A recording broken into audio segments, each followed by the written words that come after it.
Diamonds, Eramallur, Vadathala. Nazareth തിരുകുടുംബ ദേവാലയത്തിൽ തിരുകുടുംബ തിരുനാളിന് കൊടിയേറി. നസ്രത്ത് തിരുകുടുംബ ദേവാലയത്തിലെ തിരുകുടുംബ തിരുനാളിന് കൊടിയേറി.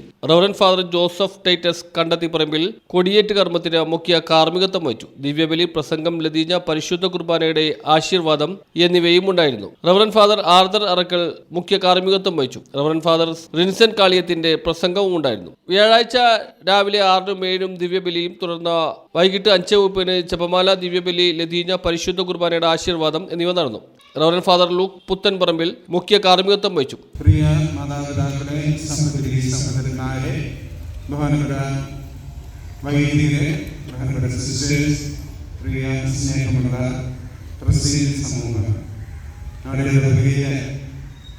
നമ്മുടെ കുടുംബ കൂട്ടായ്മയുടെ ആരംഭിച്ച് 40 വർഷം പൂർത്തീകരിക്കുന്നതിന്റെ ഭാഗമായി നമ്മുടെ യോഗമധ്യസ്ഥരെ നമ്മുടെ നന്ദിയോട് സ്മരിച്ചുകൊണ്ട് ഒരു തിരുനാൾ സാഘോഷം ആരംഭിക്കുകയാണ്. റവറന്റ് ഫാദർ സേവ്യർ ഷിനോജ് പുന്നേക്കലിന്റെ പ്രസംഗമുണ്ടായിരുന്നു. വെള്ളിയാഴ്ച രാവിലെ 6-നും 7-നും ദിവ്യബലി, വൈകിട്ട് 5:30 ജപമാല, ദിവ്യബലി, വാഴ്ച, ലതീഞ്ഞ, പരിശുദ്ധ കുർബാനയുടെ ആശീർവാദം എന്നിവ നടക്കും. റവറന്റ് മോൺസിഞ്ഞോർ ഷെയ്ജു പരിയാത്തുശ്ശേരി മുഖ്യ കാർമ്മികത്വം വഹിക്കും. റവറന്റ് ഫാദർ ജെറിൻ ജോർജ് എത്തോത്തറ പ്രസംഗിക്കും. ശനിയാഴ്ച രാവിലെ 6-നും 7-നും ദിവ്യബലി, വൈകിട്ട് 5:30 ജപമാല, ദിവ്യബലി, ലതീഞ്ഞ, വേസ്പര, പരിശുദ്ധ കുർബാനയുടെ ആശീർവാദം. റവറന്റ് ഫാദർ ആന്റണി അഞ്ചുകണ്ടത്തിൽ മുഖ്യ കാർമ്മികത്വം വഹിക്കും. റവറന്റ് ഫാദർ അരുൺ മാത്യു തൈപ്പറമ്പിൽ പ്രസംഗിക്കും. ഞായറാഴ്ച തിരുനാൾ ദിനത്തിൽ രാവിലെ 5:30-നും 7-നും 8:30-നും ദിവ്യബലി നടക്കും. വൈകിട്ട് 4:30 തിരുനാൾ ദിവ്യബലി നടക്കും. Reverend doctor James Raphael Anapparambil മുഖ്യ കാർമ്മികത്വം വഹിക്കും. തുടർന്ന് പ്രദക്ഷിണവും പരിശുദ്ധ കുർബാനയുടെ ആശീർവാദവും നടക്കും. തുടർന്നാണ് കൊടിയിറക്കം. News bureau, Mattancherry.